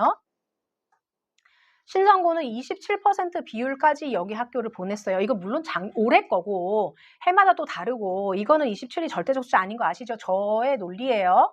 그러면 27%면은 뭐예요? 1등급 10%, 2등급은 34%예요. 그러면 2등급 초? 그죠? 초중. 요 정도까지 갔을 수도 있었겠구나. 그죠? 배경고는요, 8.8%예요. 이것도 사실 더 줄어들겠죠. 더 늘어나진 않을 거예요. 그 현역으로 봤을 때. 그죠? 근데 어찌됐든 간에 8.8%. 그러면은 2 조금만 더 해주면은 조금 더 잡아주면 10%? 그러면 1등급 급간에 있는 애들은 이 정도를 썼겠구나. 합격률도 좀 높았겠구나. 1등급까지는. 이렇게 가는 거예요. 부흥고 5.2, 성문고 4.6. 이거 옛날 등급, 상대 등급으로 1등급이죠. 그죠? 4%. 그 다음에 평촌고는 2, 동안고는 2. 제가 우려가 됩니다. 저의 이러한 워딩이나 이런 것들이 너무 깊이 뇌리에 박히실까봐. 근데 사실상 퍼센티지가 당연히 차이가 나겠지만 거의 추이는 이런 거예요. 그러니까 예를 들어서 내가 평촌고를 갈 거야. 평촌고 지금 갈 학생들 많아요. 그죠? 그럼 평촌고는 전교에서 2, 3, 4% 안에 들어야 이 정도의 학교들의 합격률이 나오는 거예요. 그럼 지금 이렇게 마냥 맘 편하게 그죠? 중학교 때 공부도 안 하고 하루 이틀 밤새 가지고 내신 나오고 막 이런 애들이 평촌고 나는 그래도 자사고 외고 통목고 말고 일반고 가지고 내신 따야지? 쉽지 않다라는 거예요. 맞죠? 공부를 이제 제대로 해야 되는 이유들이 여기저기에 지금 도처에 만연해 있는 건데 안 보려고 하는 것 뿐입니다. 우리 아이들이. 네. 이런 자료는 지난번에 또 말씀드리고 했었던 자료고 또 다 드릴게요. 이거는 고등학교 가가지고 특히 이제 이런 거는 좋아요. 참고하기. 이거 학교 선생님이 주신 거예요. 진로 이수 트랙 안내, 예시 이런 계열에서 이런 전공을 할 경우에는 과목을 이런 것들을 좀 들으면 좋다. 근데 이게 엄청나게 막 차이가 나거나 그랬어? 난 이거 전혀 몰랐는데 그런 건 별로 없어요. 그래도 어쨌든 보기 편하게 해놓으신 거니까. 그리고 또 다행인 건 뭐냐면 우리가 나름대로 학군지잖아요. 우리는 초원이지만 그죠? 아이 포인트 많이 안 터지시네. 지난번에는 많이 터지셨는데 우리는 나름 초원이지만 우리니까 괜찮아요. 초보원도 있잖아요. 그죠? 초원이지만 나름 학군지잖아요. 우리는 일반 고등학교인데도 과목이 웬만한 거 다 깔려 있어요. 그래 가지고 막 이렇게 막 학교별 유불리, 과목별 유불리 막 고교학점 되니까 교과 편제표를 봐야 되고 막 가기 전에 막 편제표 보고서는 고등학교 괜찮아요. 우리는 어느 학교나 웬만한 거 비슷비슷하게 다 있어요. 예, 그렇기 때문에 그거에 너무 크게 좌우되는 지역은 아니다라는 거 말씀드리면서 자 이제 공부 얘기 가봅시다. 그 전에 깨알같이 저희 블로그 가끔 오시나요? 우리 재원생 어머님들도 오늘 많이 오셨으니까. 근데 이제 재원생 아니신 분들은 재원생 어차피 다 되실 거고, 그죠? 블로그를 저희는 뭐 저희 거 홍보만이라기보다 여기 교육 자료 같은 것들 정말 많이 넣어놔요. 정말 많이 넣고 교육 자료도 그렇지만 저희 시스템, 저희 뭐 세미나 오실 때마다 가끔은 약간 볼멘 말씀을 하시는 분들이 가끔은 시스템에 대해서 좀 자세히 설명해 주시지라는 말씀들도 가끔 있으시긴 한데 저는 그냥 제 지로는 시스템은 상담부에서도 다 들으실 수 있는 얘기시고 그죠? 그리고 이제 무엇보다도 여기 안에 시스템이 너무 디테일하게 써져 있어요. 제가 이렇게 귀한 자리에 어머님들한테 저희는요 몇 시부터 몇 시까지 1교시고요. 그때는 시험을 뭐를 보고 이 얘기하기에는 너무 시간이 아까운 거예요. 교육 얘기하기도 바빠 죽겠는데 그렇기 때문에 시스템이라든가 이런 것들 여기 다 들어가 있습니다. 또 요거 유튜브 요거는 이제 분석 자료를 블로그에 올려놔서 선생님들께서 만드신 자료, 표, 그리고 텍스트로 평가 이런 것들 다 들어가 있고 유튜브도 그거 하세요. 그거 뭐죠? 구독, 구조, 그거 있잖아요. 네. 그거 그런 거 해주세요. 세미나 영상 다 올라가고요. 학교별 분석 영상 다 올라가 있습니다. 그래서 내가 가고자 하는 학교 웬만하면 다 있어요. 그러니까 보시면 되고, 네. 이거는 이제 매번 보여드리는 이제 눈 정화하고 가자. 안양외고. CD 등급 0%. 국영수 평균 92.4. 표준 편차 평균 3.9. 표준 편차는 중간에 모여있는 정도의 수치. 많이 모여있으면 숫자가 작고 뚝뚝뚝 떨어져 있어 상위권 하위권 뚝뚝 떨어져 있으면 숫자가 크고 우리 평촌에 있는 일반 고등학교 표준 편차 평균은 15에서 20 왔다 갔다. 전국 일반고 평균은 20에서 왔다 갔다 20 넘어가고 평촌은 그래도 초원이지만 학군지라서 15에서 20 왔다 갔다 안양외고 3.9 살벌한 거죠. 그대들이 가려고 하는 학교들이 이런 학교예요. 그대들이 가려고 하는 학교가 그죠? 살벌하게 공부를 해야지 되는 거예요. 자 그래서 고등학교 가기 전에 학교 선생님이 하시는 말씀이 중학교 학습 내용 충분히 복습해서 와라 제발 좀 고등학교 선생님이 하시는 말씀이에요. 공부 좀 해갖고 와라 제발 좀 이놈들아. 자신의 진로를 진지하게 고민해 와라 제발 좀 이놈들아. 진로 심리 검사 같은 것 좀 해갖고 와라. 대화하기 누구랑? 거울 보고 셀프? 누구랑요? 부모님과. 엄마 아빠는 의대 가라고 하시는데 너는 방송 PD 된다고 그러고 이런 거 좀 하지 마라. 이제 이런 거겠죠. 이렇게 이제 학교에서 말씀하시는데 저도 마찬가지로 지난번에 말씀드렸어요. 좋은 고등학교라는 없어요. 절대적으로 좋은 고등학교는 없어요. 물론 절대적으로는 뭐 하나고 무슨 이런 무슨 상상고 민사고 이런 데는 뭐 커리가 좋은 특목 외고 자사니까 그죠? 그럼 어느 학교 일반고 어디가 좋아요? 내신 따러 가기 좋은 학교가 어디 있어요? 나한테 맞는 학교가 있는 거고 그러려면 내가 어떤 상태인지를 알아야 된다라는 말씀 이제 드렸었어요. 자 이제 오늘 학습 얘기를 할 건데 제가 지금부터 한 15분에서 20분 정도 학습 얘기를 조금 할 거예요. 그리고 그거보다 더 디테일한 얘기는 우리 고등부 팀장님이 해주실 거고 자 아까 전에 이제 1부에서 입시 얘기를 한참 하면서 결국은 입시를 이제 입시의 키워드가 3가지 두루두루 길게 전공법 너무 뻔한 얘기 그죠? 도대체 이거 빼고는 무엇이 있단 말인가 할 정도로 그럴 수밖에 없는데 그러면은 그런 와중에 에이 그러면은 뭐 다 어차피 뭐 해도 안 돼 뭐 너무 뻔한 거야 이렇게 할 수는 없는 거잖아요 그죠? 그러니까 지금부터라도 늦지 않았다. 우리는 지금 100일이 넘게 남았으니까 그러면 물론 지금까지도 잘 해 오셨을 겁니다. 우리 아이들은 잘 해 오셨을 거고 지금 이제 우리 학원에 다니는 오늘 오시는 어머님들의 우리 귀한 아이들 중에서도 지금 너무나도 말할 거 없이 잘하고 있는 아이들도 있어요. 어쨌든 간에 조금 더 잘하자. 어떻게 하면은 더 좋겠느냐? 자, 기본적인 공부법과 시기별 공부법에 대한 얘기를 좀 드리겠습니다. 우리 아이들한테도 하는 건데. 자, 기본적인 공부 방법. 수능형 학습법의 2A, 2가지 방법. 첫 번째, 목차 학습법이고, 두 번째는 딥앤백 학습법입니다. 이거는 제가 만들어낸 것도 아니고 모든 교육 전문가들이 다 하는 이야기예요. 근데 이걸 이제 어떻게 적용을 하느냐가 문제인 거죠. 자, 목차 학습법 말 그대로 모든 책의 목차만 보고도 전체 내용을 구조화할 수 있어야 된다라는 거예요. 그러면은 결국은 뭐부터 출발해야 돼요? 목차부터 출발을 해야 돼요. 근데 우리 아이들이나 아니면 우리 아이들을 지금 맡겨놓으시는 교육기관을 한번 살펴보면 의외로 목차를 안 건드리고 가는 경우들이 굉장히 많아요. 목차가 뭐예요? 뼈대잖아요. 뼈대. 그죠? 집을 짓는 데 있어서 가장 기본적인 골격, 뼈대. 그럼 거기서부터 출발을 해가지고 그 다음에 뭐를 붙이고 하는 쪽으로 디테일하게 들어가야 되는데 이 큰 뼈대를 알지 못하니 국소적으로 배우는 내용들이 연결이 안 되는 거예요, 아이들이. 그래서 이거는 딥하게 이거는 이제 딥앤백이랑 또 연관이 됩니다만 뭔가 여기를 심화적으로 공부를 하는데 결국은 이거가 무슨 상위 개념에 대한 내용인지를 알 수 없고 이것과 이것이 서로 어떤 연계 과정에 있는지를 알 수 없고 단순히 파편적으로만 배우는 것들에 굉장히 요즘 많이 치우쳐져 있는 경우들이 많고 특히나 아이들이 혼자 공부할 때 이런 일들이 많이 발생을 합니다. 그렇기 때문에 목차 학습법, 방향 잡고 나침반 역할하고 마인드맵의 출발점이고 지식을 잘 저장해 놓는 공간으로서 뭐 더 말할 필요가 없이 너무나 중요한 거죠. 무슨 뭐 강성태의 목차 학습법 이런 것도 있는 것처럼 자, 목차 학습법을 기반으로 공부를 해야 된다. 저희의 이제 시스템 안에 다 녹아 들어가 있고요.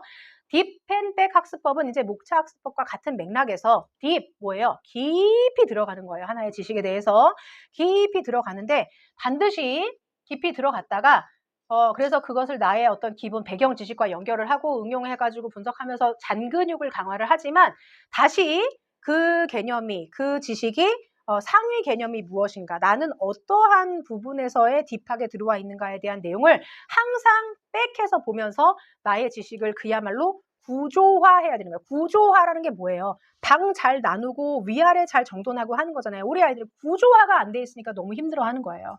그래서 이 구조화를 하려면 어떻게 해야 되냐? 결국은 뭐 어떻게 공부를 하지만 마인드맵까지 그리고 해야 된다라는 그런 방법적인 부분을 뒤에 시기적으로 또 말씀드릴게요. 다시 한번 공부를 하는 수능형 학습법, 목차 학습법과 딥앤백 학습법 방법으로 공부를 해야 된다. 모든 과목에 다 적용입니다. 그래서 이렇게 목차들이 그냥 책에는 1, 2, 3, 4, 5, 6, 7 이렇게 나열이 돼 있겠지만 목차 학습법과 딥앤백 학습법에 기반해서 공부를 한 친구들은 그 목차가 이렇게 상위 개념, 하위 개념, 더 하위 개념으로 구조화가 되는 거예요, 머릿속에. 그래서 이런 것들을 자꾸 최종적으로 그리는 것까지 하는 공부를 해야지 그 지식에 대해서 내 머릿속에 잘 구조화가 되는 것이다. 저 옆에 보면은 뭐 되게 초보적인 것들부터 시작해가지고 저희는 문법 과목 같은 경우는 항상 구조화를 하게 시킵니다. 그래서 저렇게 하고 뭐 구조화를 하는 어떤 방법적인 부분은 다양하게 나올 수 있어요. 틀이 딱 정해져 있어. 무조건 거미줄을 그려야 돼! 막 이런 거는 아닐 수 있으니까 네, 문법 개념에 대한 것들은 저렇게 종이로 표현을 하든지 말로 표현을 하든지 하는 구조화 작업을 늘 하고 있고요. 이렇게 항상 이제 이거는 이제 뭐 역사에 대한 어떤 구조화 내용을 제가 공부한 거를 한번 사진을 갖고 와 본 거고 이렇게 이제 준동사의 전체 개념에 대해서 엄청 디테일한 것까지 다 이렇게 쓰게끔 하는 이렇게 해맑게 웃고 있는 이 아이들이 중학교 2학년 때 이거를 그렸던 아이들이거든요. 늘 제가 초상권을 무시하고 항상 세미나 때마다 쓰고 있지만 이 학생들이 중학교 1학년, 2학년 때부터 저한테 막 맨날 울면서 혼나면서 공부하고 막 그랬던 아이들인데 지금은 둘 다 자랑스럽게 서울대학교에 가 있어요. 둘 다 동기 같은 반이었어요. 우리 학원에서도 같은 반이었는데 지금 학교도 같은 학교를 가가지고 막 그죠. 남의 우리 애들도 그렇게 될 거지요. 될 거면서 남의 애들을 봐도 그래도 좀 배부르죠, 그죠? 네, 저도 늘 볼 때마다 배부릅니다. 이런 효과를 많이 봤어요. 이런 친구들 같은 경우도. 자, 그다음에 시기별 학습법의 정답입니다. 기반 학습법과 시험 학습법. 우리 학생들한테도 교육을 많이 시키고 있는 거예요. 귀에 못이 박히도록. 그래서 그런데 이제 그거를 저희가 학교까지 제가 관여를 하거나 집에서 자기주도 학습 공부하는 것까지는 관여를 할 수 없기 때문에 뒤에서 말씀드린 뭐 플래너를 확인한다든가 이런 것들로 계속 이제 강요를 하고 독려를 하고 있지만 자, 기반 학습과 시험 학습은 어차피 제가 지금 학습법 얘기를 드리는 거기 때문에 학습의 왕도는 없고 저런 게 있었어? 라는 특이한 그런 것들은 없어요. 어차피 이런 것들이 전부인데 기반 학습은 언제 하는 거다? 시험 기간이 아닐 때 하는 공부 방법인 거고 시험 학습은 말 그대로 시험 기간에 하는 학습법이에요. 그럼 이게 두 가지가 방법이 달라요. 다를 수밖에 없고 상위권과 하위권 학생의 차이점이라고 제가 너무 신랄하게 써놨는데 지금 뭘 가렸어요, 제가? 기반 학습을 가렸죠. 상위권 학생들과 하위권 학생들의 가장 큰 차이점이 뭐예요? 기반 학습이 없다는 거예요. 기반 학습이. 하위권 학생들은 뭐만 있어요? 시험학습만 있어요. 그것도 초마이크로의 시험학습. 이틀 3일짜리. 그죠? 네. 자, 고등학교의 입시 공부는 이해와 응용을 기본으로 한 기반학습이 전제가 돼야 되고, 그것을 가지고 문제에 적용하고 외우고 반복하고 훈련하는 시험학습을 가지고 시험 기간에 돌입을 해야 된다. 그런데 이 기반학습이라는 게 고등학교 가가지고 한두 달 내로 만들어지는 게 아니라는 게 문제인 거예요, 지금. 그죠? 자, 제가 하고 싶은 말이 너무 많은데 또 이 현장에 따라서 제가 말씀을 놓칠까 봐서 이렇게 제가 써봤어요. 막 구구절절하게.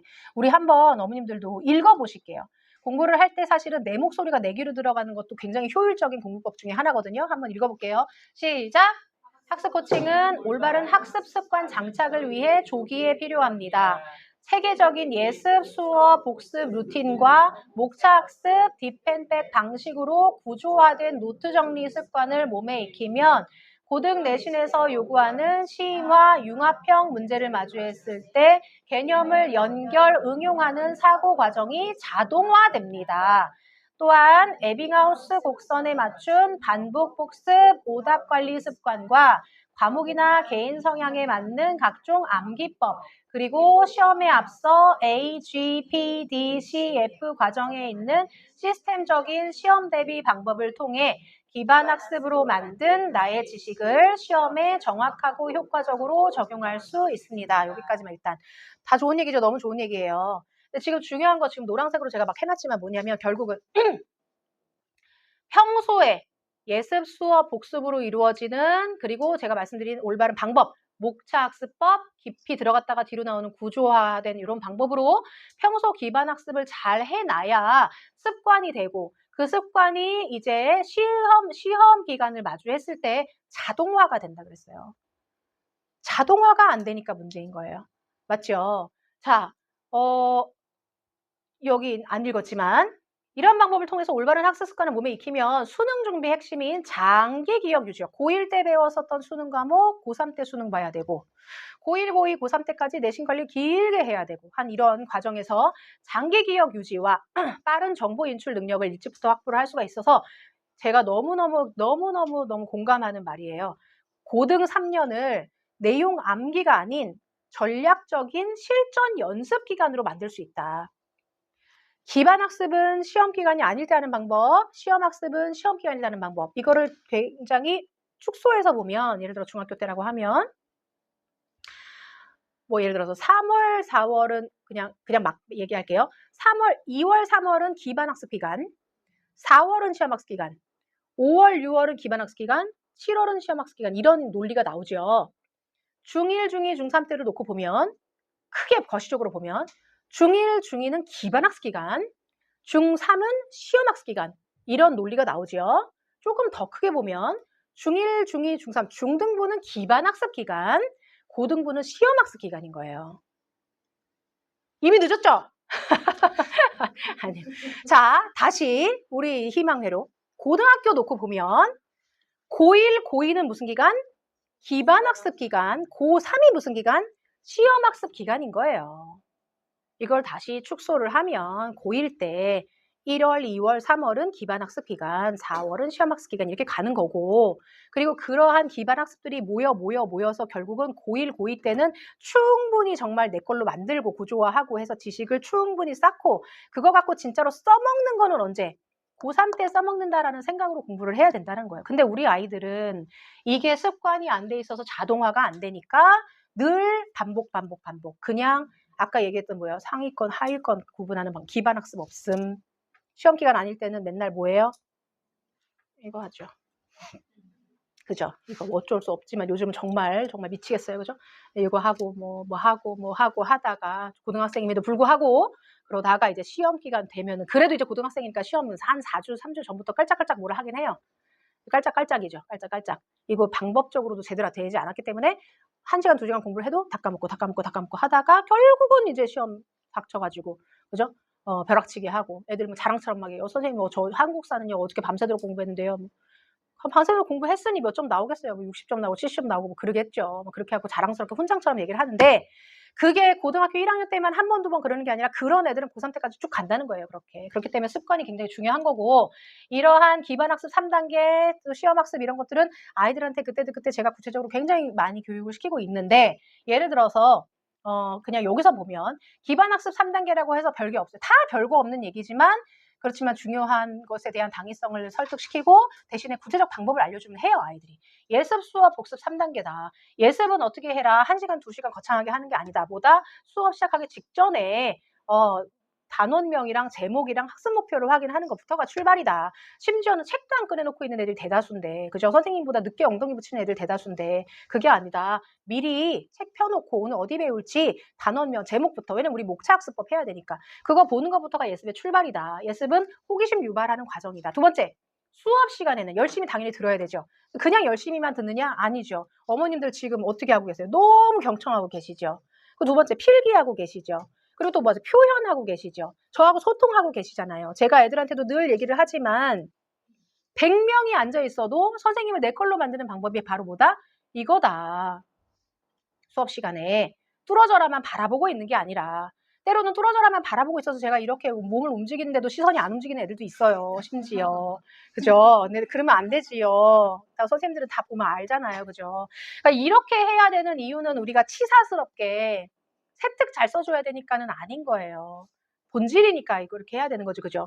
하지만 이거를 본질을 잘 지키면은 뭐가 플러스 알파로 세특이 따라오는 거예요. 그렇죠? 그렇기 때문에 점수가 조금 삐끗해도 이게 되는 아이들 같은 경우는 선생님들이 어떻게든 간에 좋은 거를 찾아서 써주려고 하세요. 하지만 점수는 잘 나오는지는 모르지만 수업 시간에 맨날 엎드려 자고 있고 옆에 애랑 떠들고 있고 뭐하고 있고 하는 애들은 선생님 안 써줘요. 안 써줘요. 그죠? 자, 그 다음에 이제 제일 중요한 거. 기반학습의 3단계 마지막 세 번째 복습. 이게 이제 제일 힘든 거고 사실은 소위 말하는 공신이다 서울대 간다 이런 애들은 정말 여기에서 정말 효과를 본 아이들인데 자 복습도 몇 단계로요? 4단계로요. 제가 아이들한테 구체적 방법을 다 알려주는 거예요. 방법을 몰라서 못하는 애들도 많이 있으니까 자 1차 복습은 언제? 수업 끝나자마자 수미상관이죠. 국어 저 안 까먹었네요. 수미상관. 예습 언제? 수업 직전 5분. 복습 언제? 수업 직후 5분. 선생님 쉬는 시간 10분인데요. 상징적 얘기다라고 얘기를 해요. 맨날. 5분을 채워라가 아니라 그만큼 짧은 시간 동안을 해도 된다라는 얘기죠. 끝나자마자 다시 리마인드. 2차 복습은 그날 밤에 중요 과목만 교과서를 기반으로 중요한 내용, 선생님이 필기해 주신 내용만 나만의 비법 노트에 옮겨 적어라. 되게 많이 교육시켜요. 중학교 1학년 아이들도 하고 있어요. 네. 그 다음에 3차 복습은 언제? 주말에. 그러면 월화수목금에 썼던 비법 노트만 한 번 더 확인해라. 그리고 4차 복습은 언제? 언제라기보다 한 단원이 끝나면 단원에 대한 전체적인 내용을 마인드맵을 한번 그리든지 말로 하든지 이렇게 해가지고 해라. 이게 지금 복습의 한 사이클인 거예요. 쉬워요? 어려워요. 근데 불가능해요? 가능해요. 100%까지 아니에요. 3차까지만도 좋아요. 완성도 떨어져도 좋아요. 한 과목만 해도 좋아요. 제가 아까 말씀드린 이게 무슨 논리예요? 습관이야, 습관. 초등학교, 중학교 때부터 플래너 써버릇했던 애들은 고등학교 가서도 써요. 근데 플래너라는 거 한 번도 교육 못 받아봤고 누가 강요하거나 교육시키거나 하지 않았던 애들은 나중에 정말 필요할 때 쓰긴 써요. 불안하니까. 하지만 올바로 못 쓰죠. 쓰는 거에 대한 덕을 못 보죠. 쓰는데 시간 다 버리고 이렇게 되는 거예요. 그러니까 항상 말하자면 뭐예요? 습관이에요. 습관. 저희는 이런 것들을 계속 시키려고 노력을 하고 있습니다. 아까도 한번 보여드렸던 거고. 자, 영어 얘기 이제 큰 틀 얘기만 그냥 할게요. 구체적인 얘기는 이제 뒤에서 해주실 거니까. 고등학교 입학 전까지 아까 선생님이 학교 선생님이 그러셨다고 하셨죠. 제발 공부 좀 해갖고 와라. 고등학교에서는 못 만들어주니까요. 실제로 고등학교에서는 뭐 이렇게 얘기하면 뭐하지만 시험 범위조차도 다 훑어주지 않는 경우들이 되게 많아요. 시험 범위조차도 훑어서 진도 나가고 또는 일부 어떤 학교들 같은 경우는 공부해와 이렇게 하기도 하고 그러니까 결국은 우리 아이들이 스스로 해내는 힘이 있어야 된다는 얘기인데 영어 포커스에서 해볼게요. 자, 고등학교 가기 전까지 우리 107일, 108일 남은 기간 동안에 최대한 어느 정도 끌어올려야 되는 내용들입니다. 첫 번째, 어휘. 당연히 중요하죠. 영어에서 총알이에요, 어휘가. 그죠? 저는 이제 고등학교 3학년 애들한테도 고3 때까지 끝까지 끌고 가야 되는 게 어휘다라고 얘기를 할 정도로 어휘력이 그만큼 굉장히 중요합니다. 마음이 굴뚝 같아도 단어를 모르면은 뭐가 최종적으로는 이제 자꾸 간섭 현상이 들어오기 때문에 안 돼요. 그럼 어휘를 어떻게 공부해야 되냐?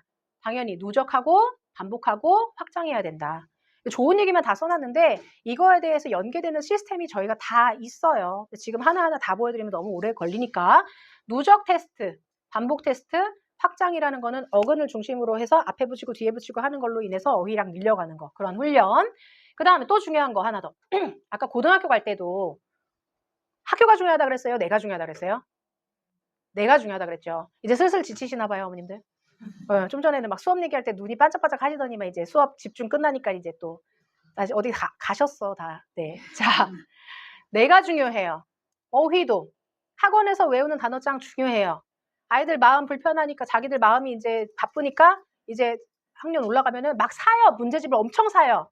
단어장도 막 사요. 집에도 있는데. 근데 좋아요. 사는 거는. 근데 문제는 뭐냐? 내가 뚫린 구멍은 계속 뚫려 있어요. 글로 물이 계속 새는 줄도 모르고 계속 다른 단어들만 사갖고 외우고 하고 있어요. 그 와중에 뭐를 해야 돼요? 내가 모르는 것들은 내가 따로 정리해야 돼요.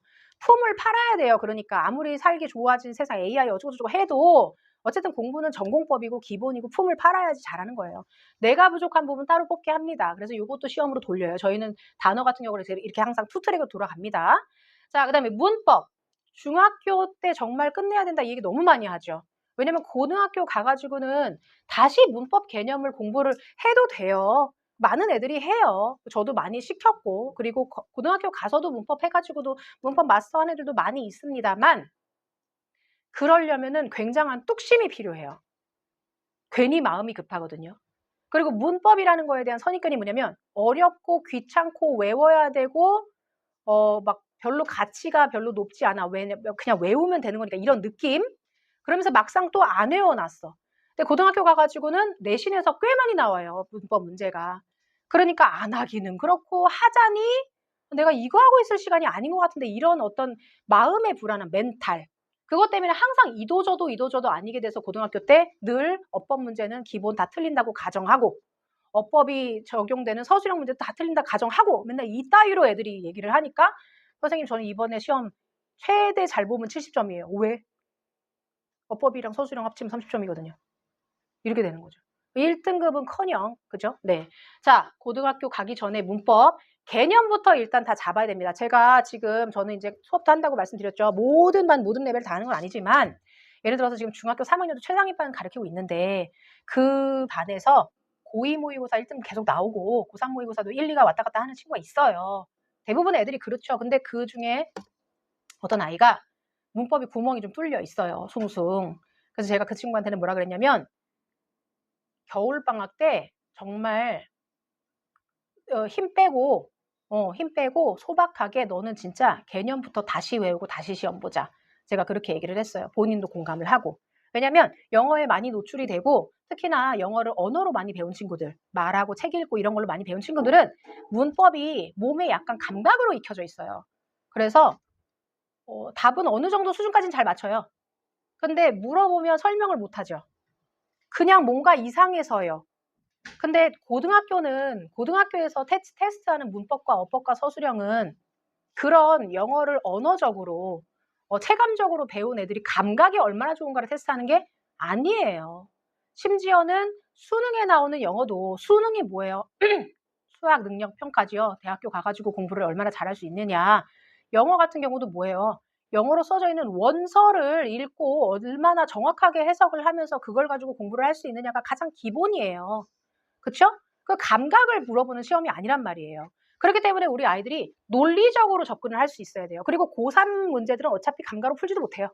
그렇기 때문에 문법은 개념부터 지금 뭐 조금 한다 안 한다 그런 아이들도 다 허세 빼고 겨울방학 때 일단은 개념 정확하게 안 외워져 있는 부분이 있는지 그런 거 이해가 안 된 부분이 있는지 점검해서 개념부터 완전하게 마스터를 하고 다 외우고 그리고 마인드맵까지 다 그리고 난 다음에 문제로 접근을 해야지 올바른 방법이지 드립다 문제 불안하다고 문제집만 사가지고 기출문제 막 이런 거 사서 풀어봐야 똑같아요. 어떤 건 맞고 어떤 건 틀리고 다음번에 풀면은 걔는 맞았던 거 틀리고 틀렸던 거 맞고 이래요. 그렇기 때문에 그거. 그 다음에 독해 같은 경우는 다른 얘기 먼저 할게요. 서술형 얘기 먼저 할게요. 아이, 그냥 이 순서대로 갈게요. 죄송해요. 마음이 급해서. 네. 자, 독해는, 선생님, 우리 아이는 뭐 문법이랑 듣기랑 이런 거는 괜찮은데, 독해가 약해요. 이건 말이 안 되는 거예요. 독해는 영어에서의 한 과목이 아니에요. 편의상 한 과목으로 분류돼 있지만, 저희도 뭐 문법 1시간, 독해 1시간 합니다. 이렇게 말을 하긴 하지만, 독해는 종합 영역이에요.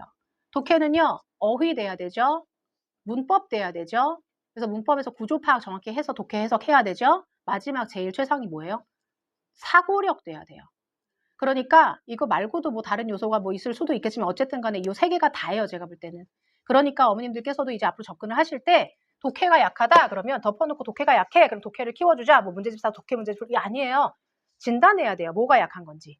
세 기둥 중에서 뭐가 무너져가지고 독해가 무너지고 있는지를 파악을 해야 그래야지 그 부분을 보완을 하면서 올라가고 내려가고에 대한 어떤 추이를 알 수가 있는 거지 덮어놓고 독해 이게 아니라는 거예요. 자, 그래서 여기서 말하는 독해는 그래서 이 세 가지는 여기서 다 언급을 했으니까 그 나머지가 된다라는 전제로 어휘랑 문법이 된다라는 전제로 이제 사고력을 끌어올려야 되는데 사고력은 뒤에서도 얘기를 하겠지만 독해를 하는 방법이 있어요. 적어도 입시 영어에서는 지문을 만났을 때 그 지문에 접근을 하는 방법이 있고 문제 유형에 따라서 문제를 풀어내는 방법이 있는데 이거를 소위 말하는 스킬이라는 굉장히 야트막하고 상속적인 말로 표현하고 싶지는 않아요. 실제로도 스킬이 아니고 독해를 훈련하는 전공법이 있어요. 예를 들면 저희 시스템 안에도 뭐 예를 들어 첫 문장 훈련이라든가 아니면 문장의 뭐 흐름 파악이라든가 뭐 이런 어떤 그 수업의 매뉴얼들이 있는데 그러한 올바른 방법으로 훈련을 받아서 내가 그냥 막무가내로 독해를 하는 습관을 교정을 해야지 아이들이 실전 영어에서도 입시 영어에서 문제를 잘 풀어낼 수가 있는 거예요. 방법적인 부분인 거죠. 그래서 분석 매뉴얼 익혀야 되고 그리고 글의 구조화와 단순화를 통해서 글을 완전하게 이해를 해야 된다.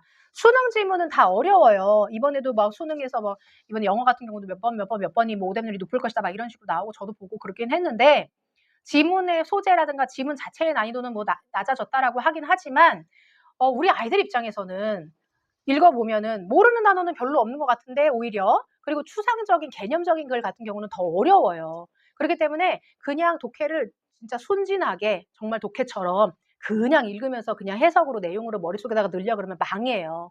그러니까 읽으면서 뭐를 해야 돼요?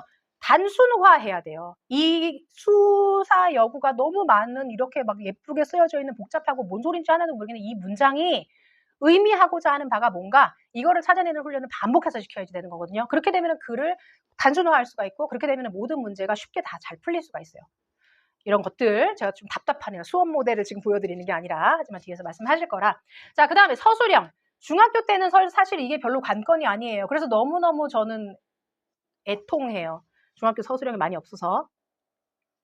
훈련을 많이 안 하고 올라오는 아이들 같은 경우는 아까도 말씀드렸다시피 20점, 30점 접어놓고 들어가요. 서술형은. 그런데 서술형, 고등학교에서는 서술형을 잡지 못하면은 영어는 1등급 못 나온다라고 보셔야 돼요. 객관식으로는 변별이 안 돼요. 서술형이 없는 학교도 간혹가다 있습니다만, 예를 들어 배경고 같은 경우는 서술형이 역대 항상 없어요. 여지껏도 계속 지금 옛날부터 없었어요. 5년, 6년째 없기 때문에 제가 생각할 때는 앞으로도 없을 것 같긴 하지만 영어는 무슨 전략이에요? 그것도 좀 생각해보면. 내신에서 힘 빼기 안 시키고 얘네는 수능을 많이 키우는구나. 왜냐면 내신 따기 힘든 학교니까. 근데 또 내신 등급이 이제 늘어났기 때문에 괜찮겠죠. 그죠? 어찌 됐든 간에. 그런데 고등학교는 몇 개 학교 빼놓고는 서술형이 다 있단 말이에요. 이게 변별이란 말이에요. 이걸 안 하면 안 돼요. 그렇기 때문에 서술형의 3스텝 훈련이라든가 아니면 기출을 통해서 문제 유형을 추론한다든가 이러한 어떤 좀 더 거시적으로 보는 훈련을 시켜야 되는데 저희는 서술형이랑 어법 같은 경우는 2020, 2021 옛날서부터 가지고 있는 데이터에서 어법 서술형 문제만 다 뽑아가지고 어느 학교 할 거 없이 그 기출 문제 가지고 훈련을 시켜요. 그러니까 아이들이 우리 학교 문제 유형도 보지만 다른 학교도 유형이 막 엄청나게 차이가 나고 막 이건 너무 독특한데 이런 건 별로 없어요. 다 비슷비슷해요. 그렇기 때문에 학교에서 문제를 내는 포인트들을 아이들이 이제 익히기 시작하는 거예요. 요런 지문이 나오면은 보통 이런 서술형이 나오더라. 라든가 아니면 지문에서 보통 이런 내용들이 나오면 이게 거의 서술형을 바뀌더라. 이런 것들까지도 물론 상위권 아이들이 더 많이 흡수를 하긴 하지만 그런 방향으로 훈련을 시킵니다. 그래서 서술형 잡을 수 있게끔 하고 제일 이제 중요할 수도 있는 것이 바로 이거예요. 워킹 메모리를 늘려줘야지 돼요. 그러니까 지금 제가 말씀드리는 것 중에서 예를 들어서 영어 어휘 뭐 이런 뭐 문법 이런 것들은 영어에 막 국한된다라고 한다면, 하지만 아까 기반학습, 시험학습 등등이라든가 아니면 이런 전반적인 학습법은 영어뿐만 아니라 다른 과목에도 다 적용이에요. 맞죠? 적용인데 그야말로 지금 제일 관건이 바로 뭐냐면 이거예요. 워킹 메모리. 램이 너무 떨어져요, 애들이. 이거는 왜 그런 거냐면 아까도 앞에서 말씀드렸다시피 기반 학습이 하나도 안 돼 있고, 그리고 올바른 방법, 그러니까 뭐 목차 학습법이나 디펜백이나 구조화나 이런 어떤 방법적인 부분으로 공부가 안 되다 보니까 항상 단발마로 요거 공부했다가 날려버리고 요거 공부했다가 날려버리고 하다 보니 워킹 메모리가 너무 떨어지는 거예요. 범위는 중학교 때 시험 범위에 적게는 1.5배에서 많게는 3배까지 늘어나요. 고등학교 가면 내신이. 그래서 저희는 물리적으로도 기간도 중등부는 3주 대비하고 1주 시험 보고, 근데 고등부는 5주 대비하고 1주 시험 보고 해야 할 정도로 일단은 범위 자체가 굉장히 많은데, 그 많은 범위와 어려워진 내용을 우리 아이들이 소화를 해내려면 습관도 습관 그리고 반복 이런 것들을 통해서 자동화되어 있는 내 몸의 체질도 굉장히 중요하고, 그리고 그 순간적으로 집중해 가지고 효율을 올리는 효율성과 워킹 메모리가 굉장히 필요해요. 그렇기 때문에 예를 들면 이런 거예요. 제가 그냥 이거 말로만 하고 그냥 끝낼 건데, 저희가 고등부 시스템 중에 여러 가지 이제 시스템들 중에 정말 효과 많이 보고 아이들이 연초에는 그것 때문에 울고불고 난리치고 하지만 연말에는 정말 술술 그것 때문에 너무 효과 많이 봤다 그러고 술술술 앉아가지고 쓰고 하는 그 시스템 중에 하나가 뭐냐면 수마 테스트라는 게 있어요. 뒤에서 설명하시겠지만 수능 마스터의 줄임말이에요. 근데 그거는 뭐냐면 저희가 이제 아이들 PT 시간이라고 해서 이제 시험 보는 시간이 고등부가 되면 이제 1시간으로 늘어나는데, 중학교 때는 그때 단어 시험이랑 셀프 테스트 본다고 말씀드렸죠. 여기다가 플러스 시기적으로 알파 테스트라 그래서 학습에 도움이 되는 어떤 학습 테스트 같은 것들을 같이 봅니다. 뭐 예를 들어 3단 변화라든지 문법 용어 테스트라든지 어원 어근 테스트라든지 이런 것들도 세트를 붙여서 보는데, 이게 어떻게 보면은 학습법을 점검하기 위한 시험인 거예요. 올바르게 학습하기 위해서. 그럼 이게 잘 됐다는 전제로 고등부에 올라와서는 단어 시험 당연히 학원 종합 단어 시험과 셀프 테스트를 보는데, 요거 플러스 수마를 봐요. 그 수마가 뭐냐면 내가 오늘 독해 시간에 배웠었던 지문들 중에서 가장 논리적 짜임이 좋은 30번대의 지문들 중에 하나, 두 개, 세 개의 범위 중에서 아이들이 세 가지 옵션 중에 선택해서 시험을 보는 거예요. 1번 해석 시험, 2번 영작 시험, 3번은 통암기 시험. 모의고사 지문을 가지고 요렇게 세 단계로 애들이 선택해서 볼 수 있게끔 시험을 보는 거예요. 그럼 기초반 아이들은 뭐를 보겠어요? 해석을 보겠죠. 해석 시험을. 근데 이제 해석 시험은 어느 정도 초반에 보고 나면은 거의 대부분은 저희가 다 영작이나 통합기로 올립니다. 근데 해석 시험도 만약에 내가 지금 뭐 어느 정도 중상위 레벨이라서 내 고1인데 고2, 고3 모의고사 보는 친구들이 있어요. 그럼 그 친구들한테는 이제 고2, 고3 지문을 가지고 하는 거기 때문에 그렇게 마냥 쉽다라고는 할 수 없어요. 어쨌든 해석 시험을 보든지, 그게 아니면 이제 영작과 통합기를 봐야 되는데, 우리 아이들 바쁜데 학원에서 영작 통합기 시험 본다고 집에서 그거 전날 밤에 30분, 1시간, 2시간 들여서 공부해오라고 하는 시스템이 아니에요. 그 자리에서 공부해서 보는 시스템이에요. 그러면 그 자리에서 막 날림으로 엉망진창으로 보냐? 그럼 집에 못 가죠. 뭐예요? 워킹 메모리를 최대한으로 끌어올려야 되고, 저희가 수업 시간에 잘 구현해 줬었던 그 수업의 매뉴얼적인 방식, 첫 문장 훈련을 통해서 중심 소재 뽑아내고 주제문인지 아닌지 파악하고, 그 다음 문장, 그 다음 문장, 그 다음 문장이 유기적으로 어떻게 연계가 되어 있는지, 그 문장들의 역할이 뭔지, 예를 들어서 예시 1이다, 예시 2다, 반증이다, 뭐 등등등 이런 어떤 역할, 이런 것들을 순간적으로 워킹 메모리를 올려서 그 자리에서 일부분 할당된 시간 동안에 엄청나게 복습을 하고, 그런 다음에 그걸 가지고 영작을 하거나 또는 심지어는 통합기까지 해내는 거예요. 이게 쉬울까요? 어렵죠. 그래서 학기 초에는 막 학원을 울고불고 학원을 그만두네, 다니네, 마네, 막 엄마가 난리를 치고 막 반을 내려가네, 뭐하네 난리를 치고 막 했었어요. 물론 극단적으로 그만둔 친구들도 있어요. 근데 제가 그랬어요. 이거 여기서 못하면은 앞으로 계속 못한다. 우리는 더 많이 힘들어지면 힘들어졌지 쉬워지진 않을 텐데 습관의 문제다. 그래서 그때부터 살아남아 있는 친구들은 지금 뭐 통암기, 고2, 고3, 모의고사 지문 갖고 하죠. 물론 수월하게는 아니지만 그때는 말도 안 되게 여겨졌었던 것이 지금은 이제 가능해진 거예요. 이게 전략적으로 또 뭐에 도움이 되냐면 당연히 공부를 할 수 있는 어떤 그 역량 자체를, 캐파 자체를 넓혀주는 거긴 하지만, 예를 들어서 전략적으로 저희가 고등학교에서 이 수마를 보는 컨텐츠가 뭐냐면 최근 3개년 전국 모의고사 컨텐츠를 가지고 시키거든요. 그럼 우리 아이들이 내년에 고등학교를 가잖아요. 시험 범위에 대부분의 학교가 다 걸려요. 그 범위 내에 있는 지문들이. 그럼 우리 아이들이 물론 진짜로 딱 걸리면 너무 땡큐한 거고 그게 아니다 하더라도 그렇게 했었던 그 어떤 체질, 가닥이 있기 때문에 그런 범위들을 딱 만났을 때 시험 범위 대비가 굉장히 수월하고 빨라지는 거죠. 네, 그러한 어떤 시스템들이 있습니다. 제가 이제 시스템을 그냥 막 이렇게 둘러서 설명을 드렸는데, 어쨌든 지금 제가 오늘 이제 종합적으로 다시 내용 정리를 하면 크게 두 가지로 말씀을 드렸어요. 첫 번째, 대학교 가는 입시랑 관련돼서, 그죠?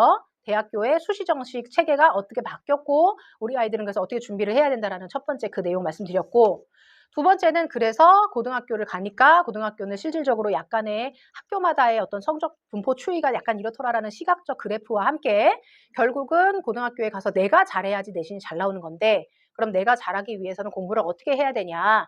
그래서 방법적인 부분은 목차 학습법과 딥앤백 학습법 말씀드렸고, 시기적인 학습법은 기반 학습법과 시험 학습법 말씀드렸어요. 맞죠? 그러면서 이제 영어 얘기를 제가 이렇게 오면서 영어에서는 좀 개괄적으로 그냥 어휘 공부, 그다음에 문법, 그다음 독해, 서술형, 그리고 워킹 메모리 늘리는 부분까지 말씀드리면서 이런 것들이 시스템으로 녹아들어야 된다라고 말씀드렸어요. 자, 이러면서 이제 오늘 전체적인 내용에 그냥 제일 키워드는, 핵심 키워드는 그거예요. 제대로 많이 공부하자라는 것과 함께 두 번째, 시스템이 굉장히 중요하다는 거예요. 맞죠? 우리 아이들 중에 공부를 못하고 싶은 아이는 아무도 없어요. 안 하고 싶은 아이는 있겠죠. 그죠? 하지만 성적을 못 받고 싶은 아이는 아무도 없어요. 다 성적 잘 받고 싶어요. 근데 문제는 뭐예요? 방법을 모르는 거예요. 방법을 모르고 효율이 안 오르고. 그래서 성적이 안 나오니까 의욕이 떨어지고, 의욕이 떨어지니까 안 하고, 그러니까 성적도 안 나오고, 이 악순환의 굴레가 계속 반복되는 거예요. 여기서 굉장히 중요한 게 뭐다? 시스템이다. 학원도 시스템이고, 학생 스스로가 자기주도 학습을 공부를 하는 그 과정도 시스템이에요. 그러면 결국은 우리가 얼마나 논리적으로 적합하고 입시와 방향성이 맞는 그러한 방법으로 얼마나 촘촘하게 시스템을 만들어 놓느냐가 관건인 거예요. 그 시스템 안에 아이들을 집어 넣어놓기만 하면 되는 거니까요. 맞죠? 알아서 해. 단어 알아서 해. 독해? 알아서 해. 아니에요. A, B, C, D 2단계로 해야지 되게끔 만들어 놔야지 아이들이 하는 거고, 저는 이거를 그냥 사교육이라고 퉁치고 싶지는 않아요. 제가 사교육에 있으니까 그렇긴 하지만, 그렇지만 이거는 정말 디테일의 차이고 시스템의 차이고, 그렇게 해서 훈련을 받아서 결국 뭐야, 그거 없으면 안 되게끔 하는 게 아니잖아요. 그렇게 해서 아까 뭐라 그랬어요? 습관화해서 자동화한다 그랬잖아요. 그래서 저희가 중3 때 졸업을 시켜도 고1, 고1, 고3 가서 자기가 혼자 벌어먹고 사는 거예요. 벌어먹고 살아. 네, 그런 거예요. 그것을 목표로 운영을 하고 있습니다. 그리고 이제 그것이 마음처럼 중학교 3학년 때까지 빨리 모든 것이 다 완성되지 않은 경우들이 또 많으니까 고등학교 가서 그런 것들을 이제 빨리 완성을 시키기 위해서 고등학교의 시스템들이 존재를 하는 거예요. 그런 것들에 대해서 조금 더 자세하게, 그리고 학교별로 내신에 대한 어떤 중요한 굵은 점들만 짚어주실 우리 고등부 선생님 모시기 전에, 저는 또 뒤에서 계속 듣고 끝나고도 제가 질문 있으면 받아드리고 할 거지만, 오늘 제가 드린 내용이 유익하셨다면 네, 큰 박수로 나가는 저와 또 오시는 우리 고등부 팀장님을 맞아주십시오. 우리 고등부 YNS 고등부 1, 2의 김신철 팀장님 모시겠습니다. 네, 감사합니다. 네.